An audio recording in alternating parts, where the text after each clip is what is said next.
So if you look back, the history of it, the origins of it, it goes as far back as ancient Egypt or Mesopotamia.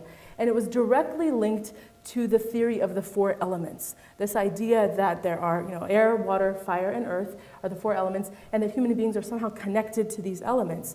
So if we fast forward, Hippocrates, who's the father of modern Western medicine, he came along and he took these theories and he began to adapt them into his own medical practice.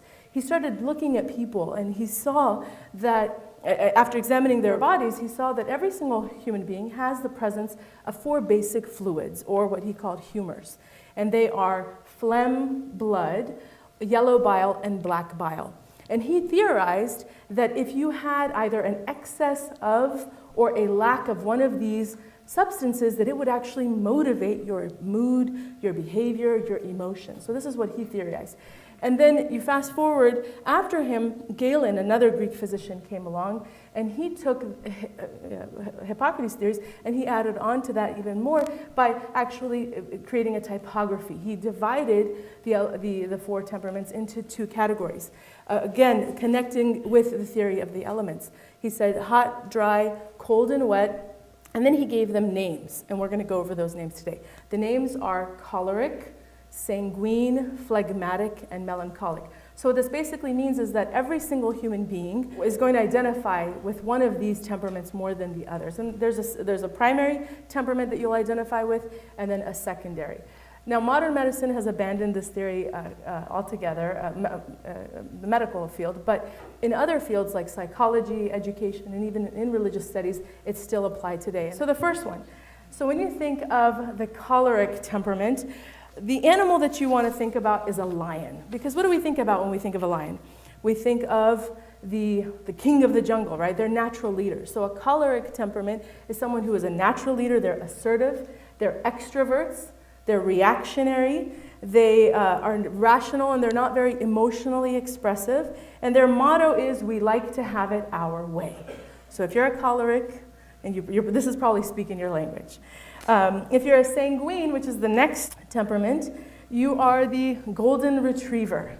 And again, when you think of a golden retriever, the friendliest dog out there, really sweet, they are the popular, sociable, amiable temperament. They love people, they love large groups, they love to laugh, they're usually the life of the party. They're optimistic, they're also extroverts, and they're reactionary. And their motto is, we like to be popular.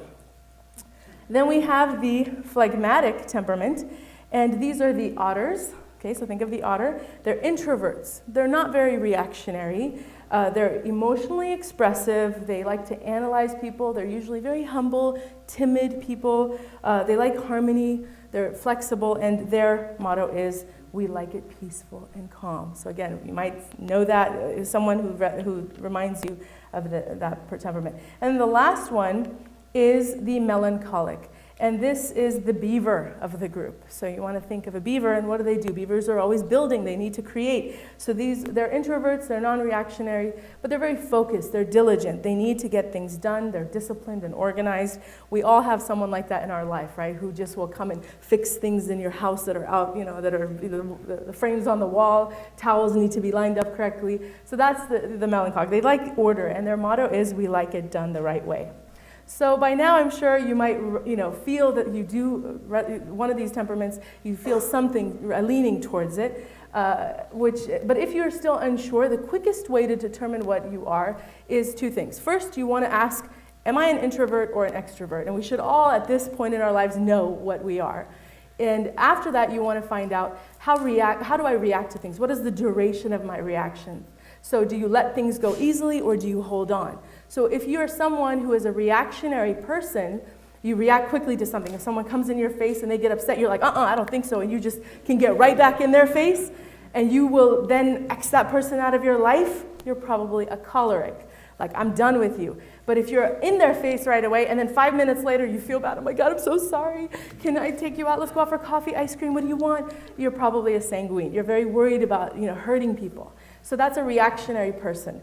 If you're not reactionary, someone upsets you, but you take your time to respond, maybe you send a text message 3 days later, you really hurt my feelings, but I still love you, then you're probably a phlegmatic.